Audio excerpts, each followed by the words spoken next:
പ്രിയ ദൈവജനമേ, വിശുദ്ധ മത്തായിയുടെ സുവിശേഷം 28 അധ്യായം 8 മുതൽ 15 വരെയുള്ള വാക്യങ്ങളാണ് ഇന്നത്തെ നമ്മുടെ വിചിന്തനത്തിന് ആധാരം. കർത്താവ് ഉയർത്തെഴുന്നേറ്റു, ഹല്ലേലൂയ.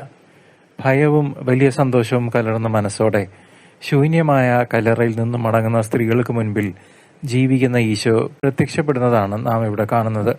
നിങ്ങൾക്ക് സമാധാനം എന്ന അവിടുത്തെ ആദ്യത്തെ അഭിവാദ്യം അവരുടെ ഹൃദയത്തിലെ സകല ഭയത്തെയും നീക്കി അവിടുത്തെ പാദങ്ങളിൽ പ്രണമിക്കാൻ അവരെ പ്രാപ്തരാക്കി. ഭയപ്പെടേണ്ട എന്ന അവിടുത്തെ വചനം ഇന്നും ഓരോ വിശ്വാസിക്കും നൽകുന്ന പ്രത്യാശയുടെ വലിയ വാഗ്ദാനമാണ്.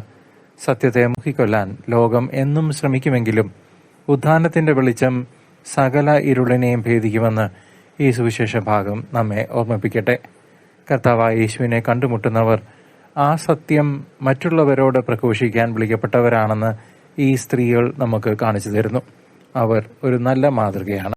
എന്നാൽ ലോകത്തിന്റെ മറുപുറത്ത് സത്യത്തെ മറച്ചു പിടിക്കാൻ ഗൂഢാലോചനകൾ നടക്കുന്നത് സുവിശേഷകൻ വരച്ചു കാട്ടുകയും ചെയ്യുന്നു.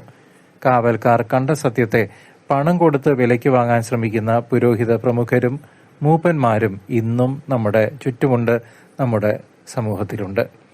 സത്യം എത്ര തന്നെ മൂടിവെച്ചാലും അത് ലോകത്തിന്റെ നെറുകയിൽ പ്രകാശിക്കുമെന്നതിന് വലിയ തെളിവാണ് ക്രിസ്തുവിന്റെ ഉയർപ്പ്.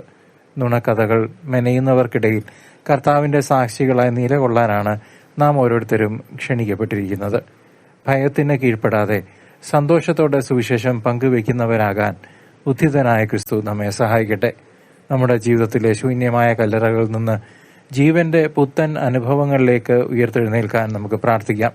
സത്യത്തെ സ്നേഹിക്കുന്നവനും പ്രഘോഷിക്കുന്നവനുമായി തീരുമ്പോഴാണ് ഒരു ക്രൈസ്തവൻ അഥവാ ഒരു ക്രൈസ്തവൾ യഥാർത്ഥ ഈസ്റ്റർ അനുഭവം ഉൾക്കൊള്ളുന്നത്.